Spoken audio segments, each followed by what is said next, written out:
हे sweet family, तो इस video में मैं स्टार्ट कर रही हूँ I hate my wife jail story episode 6। पहले सीन में ही बेकी को दिखाया जाता है जो कि मिरर के सामने खड़ी हुई है शादी के लिए रेडी होकर। वो खुद की फेस को भी देखना नहीं चाहती है क्योंकि आज उसकी शादी है, वो भी एक लड़की के साथ। जब वो फ्रेंड से मिलने के लिए गई थी उसको बहुत ज़्यादा गुस्सा आया था। वो फ्रेंड के चेहरा भी देखना नहीं चाहती है। बेकी को अच्छी तरह से पता है फ्रेंड किस तरह की पर्सन है, उसको अच्छी तरह से पता है फ्रेंड किस तरह से लड़कों के साथ फ्लर्ट करती है और किसी को भी ऐसे ही किस कर लेती है, उसको कोई फ़र्क नहीं पड़ता है। बेकी ने उस नाइट अच्छी तरह से फ्रेंड के बिहेवियर देखा है, वो किस तरह से ड्रिंक करती है उसको खुद को ही नहीं पता होता है वो क्या कर रही है। वो सिर्फ लड़कों के साथ फ्लर्ट करना जानती है। उसने तो नोब के साथ भी फ्लर्ट करने की कोशिश की थी। उसके सामने अगर कोई हैंडसम लड़का आ गया तो फ्रेंड के खुद को ही कंट्रोल नहीं होता है। बेकी इतनी ज़्यादा गुस्सा हो रही थी कि वो किसी को बता भी नहीं पा रही है और ऊपर से फ्रेंड एक लड़की है, एक लड़का नहीं है। बेकी को तो अपने बॉयफ्रेंड के साथ शादी करनी थी लेकिन उसके पेरेंट्स उसकी बात नहीं सुन रहे हैं और आखिरकार आज फ्रेंड के साथ बेकी की शादी हो रही है। ये सारी बातें सोचकर बेकी बहुत ज़्यादा परेशान हो रही थी। बेकी की आंखों में आंसू आ जाते हैं। वो सोच रही थी क्या सच में अब उसको फ्रेंड के साथ ही शादी करनी पड़ेगी। वो कभी भी अपने बॉयफ्रेंड से मिल नहीं पाएगी, उसके साथ कभी शादी नहीं कर पाएगी। बेकी को खुद को समझ में नहीं आ रहा है वो क्या करेगी क्योंकि आज ही शादी है और अभी उसको बाहर जाना है। वो अपने आँखों से आँसू पोंछती है और बाहर चली जाती है। बाहर उसके पेरेंट्स बेकी की वेट कर रहे थे। वो दोनों ही स्माइल कर रहे थे पर बेकी को गुस्सा आ रहा था। बेकी की मॉम बेकी के पास आती है और स्माइल करते हुए कहती है हमारी बेटी बहुत ज़्यादा ब्यूटीफुल लग रही है। बेकी कहती है रियली मॉम, आपको मेरे फेस पे सैडनेस नहीं नज़र आ रहा है। डैड प्लीज़ ये शादी को रोक दीजिए, मुझे शादी नहीं करनी है।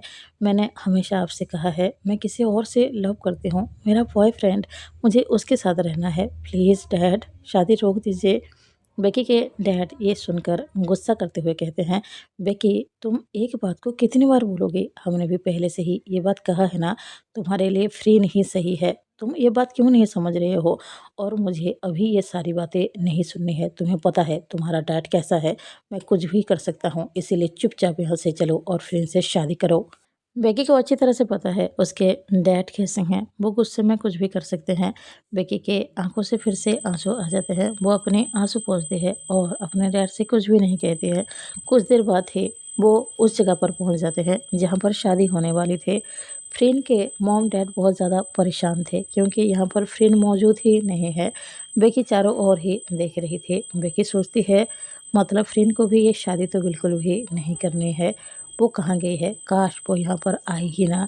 बेकी बस प्रेयर कर रही थी लेकिन वो एक साइड और देखती है तो कुछ आदमी फ्रेंड को पकड़ रखे थे। वो दरअसल फ्रेंड के डैड के ही गार्ड्स थे। वो फ्रेंड को लाते ही फ्रेंड के डैड के सामने खड़े कर देते हैं। फ्रेंड के डैड गुस्सा करते हुए कहते हैं तुम कहाँ गई थी। फ्रेंड कहती है मुझे शादी नहीं करनी है, मैंने आपको पहले भी कहा था लेकिन आप मुझे फोर्स कर रहे हो। तभी वो गार्ड्स कहते हैं मैडम भागने की कोशिश कर रही थी लेकिन हमने इन्हें पकड़ लिया। फ्रेंड के डैड के फेस से ही पता चल रहा था उनको बहुत ज़्यादा गुस्सा आ रहा था। फ्रेंड कहती है छोड़ो मुझे, यहाँ से जाने दो, मुझे ये शादी नहीं करनी है।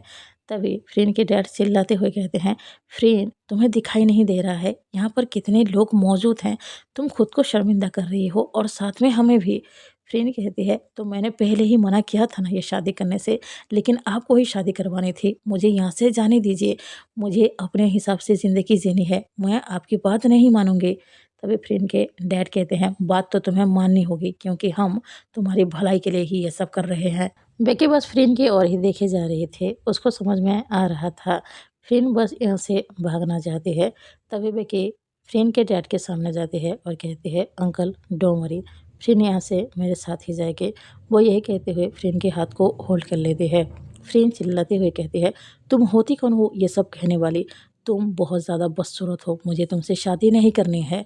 तभी बेकी कहती है शादी तो करनी ही होगी क्योंकि हमारे पेरेंट्स यही चाहते हैं, चाहे तुम कुछ भी कर लो चाहे मैं कुछ भी कर लूँ, हम दोनों को शादी करनी होगी, इसीलिए चुपचाप मेरे साथ चलो। वो यही कहते हुए फ्रेंड के हाथ को होल्ड कर रहे थे और वहाँ से जा रहे थे। फ्रेंड कहती है तुम ये क्या बकवास चीज़ें कर रही हो, तुम्हें भी तो ये शादी नहीं करनी थी, तो ये सब क्यों कर रही हो। बेकी कहती है मैंने कोशिश करके देख लिया है, कोई फ़ायदा नहीं है, वो जो चाहते हैं वही करना होगा हमें, चुपचाप मेरे साथ चलो। फ्रेंड कहती है तुम होती कौन हो ये सब कहने वाली, मैं तुमसे शादी कभी नहीं करूँगी, चाहे कुछ भी हो जाए, मेरी हाथ छोड़ो। फ्रेंड कहती है नहीं, मैं हाथ नहीं छोड़ सकती हूँ क्योंकि तुम्हें मुझसे शादी करनी है। तुम चाहे अपने हाथ पैर कितना भी चला लो, कोई फ़ायदा नहीं होने वाला है। और तुम्हें दिखाई नहीं दे रहा है यहाँ पर कितने सारे लोग हैं, तुम खुद को बेइज्जत कर रहे हो और अपने मॉम डैड को भी। फ्रेंड कहती है मैंने नहीं कहा था ये सब करने के लिए, मैं शुरुआत से ही मना कर रही हूँ, लेकिन मेरे मॉम डैड सुन नहीं रहे हैं। और तुम भी तो मुझसे शादी करना नहीं चाहती थे ना, तो अचानक से क्या हो गया, तुम्हें मुझसे शादी क्यों करनी है। बेकी उसकी ओर देखते हुए कहती है अगर तुम्हारी ये गलतफहमी है, मैं तुमसे शादी करना चाहती हूँ, तो ऐसा बिल्कुल भी नहीं है। मुझे तो तुम्हारी शक्ल भी नहीं देखनी है, लेकिन मैं कुछ भी कर लूँ, ये सिचुएशन चेंज नहीं कर सकती हूँ, इसीलिए चुपचाप अपने मॉम डैड की बात मान रही हूँ। फ्रेंड गुस्से में कुछ कहने ही वाली थी, फ्रेंड के डैड सामने आ जाते हैं और कहती है तुम दोनों बहुत ज़्यादा तमाशा कर रही हो, चुपचाप अब चलो यहाँ से। अब फ्रेंड कुछ भी नहीं कह पाती है। कुछ देर बाद दोनों एक दूसरे के सामने खड़े हुए थे शादी करने के लिए। उसके बाद दोनों एक दूसरे को रिंग पहनाने वाले थे। फ्रिन बिल्कुल भी नहीं पहना रही थी। फ्रिन के डैड उसकी ओर गुस्से से देखते हैं, तो फ्रिन आखिरकार बेकी को रिंग पहना देती है। बेकी का भी बिल्कुल मन नहीं था फ्रिन को रिंग पहनाने की, लेकिन वो कर भी क्या सकते थे। वो भी आखिरकार फ्रिन को रिंग पहना देती है। फ्रिन बेकी एक दूसरे की ओर देखकर घूर रहे थे। उसके पेरेंट्स हैप्पी थे, सबके फेस पे स्माइल थे। तभी कुछ पर्सन किस करने के लिए चिल्लाते हैं। फ्रेंड और बेकी एक दूसरे की ओर ही देख रहे थे, चाहे कुछ भी हो जाए वो दोनों एक दूसरे को किस तो नहीं करने वाले हैं। फ्रेंड वहाँ से भाग रही थी, बट बेकी उसके हाथ को होल्ड कर लेती है। फ्रेंड कहती है तुम चाहती हो मैं तुम्हें किस करूँ। बेकी कहती है तो अभी क्या किया जा सकता है। फ्रेंड कहती है नहीं, चाहे कुछ भी हो जाए मैं तुम्हें किस नहीं करने वाली हूँ। फ्रेंड यही कहकर भाग रही थी, बट बेकी उसके हाथ को होल्ड करते हुए अपनी ओर खींचती है और उसको अचानक से होल्ड करके किस कर लेती है। दोनों एक दूसरे को किस करते हैं। फ्रेंड बेकी को खुद से दूर करते हैं और किस को ब्रेक करते हैं और वहाँ से भागना चाहते थे, लेकिन वो कहीं जा नहीं सकती है, उसको रोक लिया जाता है। बेकी को भी अच्छा नहीं लगता है, वो भी खुद के लिप्स को ही पोंछ रही थी। उसने एक लड़की को किस किया, वो भी फ्रेंड को। कुछ देर बाद ही सब बैठे हुए थे। फ्रेंड के मॉम डैड, बेकी के मॉम डैड बहुत ज़्यादा हैप्पी थे। फ्रेंड और बेकी एक दूसरे के साथ तो बैठे थे, लेकिन एक दूसरे की ओर देख भी नहीं रहे थे। तभी फ्रेंड के डैड उन दोनों के सामने आते हैं और एक लिफाफा पकड़ाते हैं। फ्रेंड नहीं पकड़ रही थी, बेकी पकड़ती है। फ्रेंड के डैड प्यार से कहते हैं इसे ओपन करो। बेकी उसको ओपन करती है तो उसको पता चलता है ये एक घर के बारे में है। बेकी कहती है एक घर। फ्रेंड के डैड कहते हैं हाँ, तुम दोनों की अब शादी हो गई है, तो तुम दोनों को एक ही घर में रहना होगा, तो ये हमारी तरफ से गिफ्ट है। फ्रेंड भी ये सुनकर हैरान थे, लेकिन वो कुछ भी नहीं कहती है। बेकी सोचती है मैं और फ्रेंड एक दूसरे के चेहरा भी देखना पसंद नहीं करते हैं। अगर हम दोनों एक दूसरे के साथ रहेंगे तो किस तरह से जिएंगे। वो यही सोचकर बहुत ज़्यादा परेशान हो रही थी। फ्रेंड भी सोच रही थी मैं इस लड़की के साथ कैसे रहूँगी, मुझे इसका फेस तक पसंद नहीं है। नेक्स्ट सीन में फ्रेंड और बेकी एक ब्यूटीफुल हाउस में थे, जो कि उनके पेरेंट्स ने ही दिया है। फ्रेंड बहुत ज़्यादा गुस्सा कर रही थी, वो सोच रही थी उस लड़की ने मुझे किस कैसे किया, मैं हमेशा बॉयज़ को ही किस करती हूँ, उसको मैंने किस कर लिया, वो भी एक लड़की को। फ्रेंड बहुत ज़्यादा गुस्से में थे। उसको ये सब बिल्कुल भी पसंद नहीं है, वो नहीं चाहती थी ये शादी हो, लेकिन उसके मॉम डैड के कहने पर उसने शादी भी कर लिया और अब वो बेकी के साथ इस हाउस में है। लेकिन फ्रेंड और बेकी अलग-अलग रूम में रह रहे हैं और यही एक चीज़ है जो कि फ्रेंड को ठीक-ठाक लगता है। उसको बेकी के साथ ना रहना है और ना ही उसकी फेस देखना है। कुछ देर बाद ही फ्रेंड सो जाती है थकान की वजह से। दूसरी ओर बेकी भी सो गई थी, वो भी बहुत ज़्यादा थक चुके थे। उसको भी ये शादी नहीं करने थे, लेकिन आखिरकार उन दोनों की शादी हो चुकी है। नेक्स्ट मॉर्निंग फ्रेंड अपने बैग में कुछ कपड़े रखती है और उस हाउस से बाहर जा रही थी, क्योंकि उसको बेकी के साथ रहना ही नहीं है। जब वो अपने रूम से बाहर आती है तो देखती है बेकी तैयार होकर ही बैठी थी। बेकी फ्रेंड की ओर देखते हुए कहती है तुम कहीं जा रही हो। फ्रेंड गुस्से से कहती है हाँ जा रही हूँ, इस हाउस से दूर जा रही हूँ, क्योंकि मुझे तुम्हारे साथ नहीं रहना है। बेकी कुछ भी नहीं कहती है। फ्रीन जा रहे थे, तभी बेकी भी कहती है, मैं भी यहाँ से जा रही हूँ। फ्रीन उसकी ओर देखते हुए कहती है, तुम कहीं भी जाओ, मुझे क्यों बता रही हो? बेकी अब कुछ भी नहीं कहती है। फ्रीन अपनी फ्रेंड हैंक को कॉल करती है और पूछती है, तुम कब तक यहाँ पर आ रही हो? हैंक कहता है, हाँ मैं पहुँच ही चुका हूँ। कुछ देर बाद ही वो आ जाता है। फ्रीन उसकी कार में बैठ जाती है और कहती है, नोई और नोम कहाँ है? हैंक कहता है, वो तुम्हारी वेट कर रहे हैं, हम चलते हैं। कुछ देर बाद ही वो अपने फ्रेंड्स के पास पहुंच जाते हैं। पूरे दिन फ्रीन अपने फ्रेंड्स के साथ ही रहती है। जब नाइट हो जाती है, फ्रीन अपने सारे फ्रेंड्स के साथ बार में ही मौजूद थी। वो ड्रिंक कर रही थी। उसको बिल्कुल भी अच्छा फील नहीं हो रहा था। फ्रीन आज किसी के साथ फ्लर्ट भी नहीं कर पा रही थी, पता नहीं क्यों। इस वजह से फ्रीन और भी ज़्यादा इरिटेट हो रही थी। उसने बहुत ज़्यादा ड्रिंक कर लिया था। वो उठती है और वहाँ से जा रही थी। पीछे से नोई कहती है, फ्रेंड तुम कितनी ज़्यादा ड्रिंक कर चुकी है, खुद की होश में ही नहीं हो, प्लीज़ यहाँ से मत जाओ। फ्रेंड नहीं सुनती है। वो आगे जाती है तो देखती है नॉम किसी बॉय के साथ बात कर रही थी। फ्रेंड नॉम के सामने जाती है और कहती है, तुम एक लड़के के साथ बात कर रही हो और तुमने मुझे बुलाया भी नहीं। नॉम कहती है, फ्रेंड ये सारी बातें छोड़ो ना, मुझे तुम्हें कुछ बॉयज़ से मिलाने हैं, चलो यहाँ से।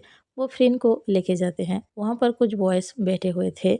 नॉम कहती है, इससे मिलो, इसका नाम है एरिक और इसका नाम है जोमेल। वो दोनों ही बहुत ज़्यादा हैंडसम थे। जिसका नाम एरिक था वो खड़ा होता है और फ्रेंड की ओर देखकर स्माइल करते हुए कहता है, तुम बहुत ही ज़्यादा ब्यूटीफुल हो। फ्रेंड भी स्माइल करते हुए कहते हैं, तुम भी बहुत ज़्यादा हैंडसम हो। दूसरी ओर बेकी को दिखाया जाता है, जो कि अपने फ्रेंड आयरन के साथ बार में ही आई हुई है। आयरन बेकी की ओर देखती है और कहती है, बेकी जो हो गया उसे भूल जाओ, इतनी ज़्यादा परेशान होकर कोई फ़ायदा नहीं है। बेकी कहती है, तुम्हें पता है मैंने कल रात नोब को कॉल किया था। मैंने उसको कहा मेरी शादी हो गई है, लेकिन उसने ऐसे बिहेव किया जैसे सब कुछ नॉर्मल हो। तभी आयरन कहती है, तुमने क्या कहा था?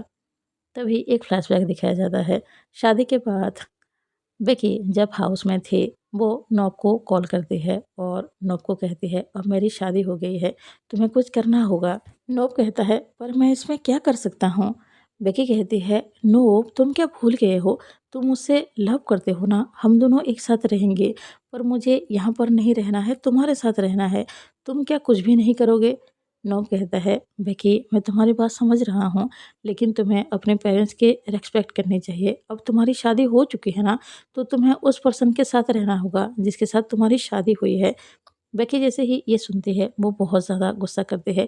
तो क्या तुम सिर्फ नाटक कर रहे थे मुझसे लव करने की और अभी इस तरह की बातें कह रहे हो? नोब नॉर्मली कहता है, बेकी प्लीज़ इतना ज़्यादा गुस्सा मत करो। देखो जो होना था हो चुका है। तुम्हारे पेरेंट्स ने तुम्हारी शादी करवा दिया है, अब कुछ भी नहीं बदलने वाला है। प्लीज़ फ़ोन रखो। बेकी कहती है, तो तुम क्या चाहते हो, मैं किसी और की हो जाऊं? नोब कहता है, नहीं मैं ऐसा नहीं कह रहा हूँ, प्लीज़ बात को समझो, अभी हम कुछ भी नहीं कर सकते हैं। तुमने ही तो मुझसे कहा था ना, अगर तुम शादी से मना करोगे तो तुम्हारे डैड कुछ भी कर सकते हैं, इसीलिए अभी तुम्हें चुप रहना होगा और उनकी बात सुननी होगी। उसके बाद हम सोचेंगे आगे क्या करेंगे। अभी तुम चुपचाप फ़ोन रखो और रिलैक्स रहो। यही कहते हुए नोब कॉल को कट कर देता है। आज सुबह से ही बेकी नोब के साथ बात नहीं कर पा रही है, इसलिए वो बहुत ज़्यादा परेशान है। वो आयरन से कहती है, उसने कल रात ये सब कहा था और आज सुबह से मैं लगातार उसको कॉल कर रही हूँ, लेकिन वो कॉल रिसीव ही नहीं करता है। आयरन कहते हैं, शायद वो बिज़ी हो सकता है, इसलिए ऐसा हो रहा होगा। बेकी कहती है, बट आयरन अगर वो बिज़ी है तो मुझे वो एक मैसेज तो कर ही सकता है। ये लिख सकता है कि वो बिज़ी है, बाद में बात करेगा, लेकिन वो मुझसे बात भी नहीं कर रहा है और ना ही मैसेज कर रहा है। पता नहीं अचानक से उसको क्या हो गया है। वो यही कहते हुए ड्रिंक कर रहे थे। तभी बेकी की नज़र एक गर्ल के ऊपर जाती है, जो कि एक बॉय को किस कर रहे थे। उसको पता चलता है ये कोई और नहीं फ्रेंड ही है। बेकी को बहुत ज़्यादा गुस्सा आता है। वो खुद से ही कहती है, ये बेशर्म लड़की कभी सुधर नहीं सकती है। उसके बाद वो फ्रेंड की ओर देखती भी नहीं है। आयरन की ओर देखकर बात कर रहे थे, लेकिन वो खुद को रोक भी नहीं पा रही थी फ्रेंड की ओर देखते हुए, क्योंकि वो परेशान है शायद इस वजह से, क्योंकि वो दोनों अब एक ही हाउस में रह रहे हैं। बेकी वहाँ से उठती है और फ्रेंड के पास जाने की कोशिश करती है। वो ढूँढती है, लेकिन फ्रेंड वहाँ पर नहीं थे, शायद वो वहाँ से जा चुके थे। आयरन बेकी के पास जाती है और पूछती है, बेकी तुम किसको ढूँढ रही हो? बेकी कोई आंसर नहीं देती है। आयरन फिर से पूछती है, बेकी तुम किसको ढूंढ रही हो? इतनी ज़्यादा परेशान क्यों हो रही हो? बेकी खुद से ही कहती है, आयरन सही कह रही है। मैं इतनी ज़्यादा परेशान क्यों हो रही हूँ, वो भी उस लड़की के लिए जिसकी वजह से मैं तकलीफ में जी रही हूँ। बेकी को खुद को ही नहीं पता चल रहा था वो फ्रीन के लिए क्यों परेशान हो रही है। और यहाँ पर ही ये एपिसोड एंड होता है। मिलते हैं नेक्स्ट एपिसोड में। अगर आप सबको ये एपिसोड अच्छा लगा हो प्लीज़ लाइक कीजिए, अगर कोई नया हो तो ज़रूर सब्सक्राइब कीजिए। कमेंट बॉक्स में बताइए आप सबको एपिसोड कैसा लगा। Bye bye, thank you.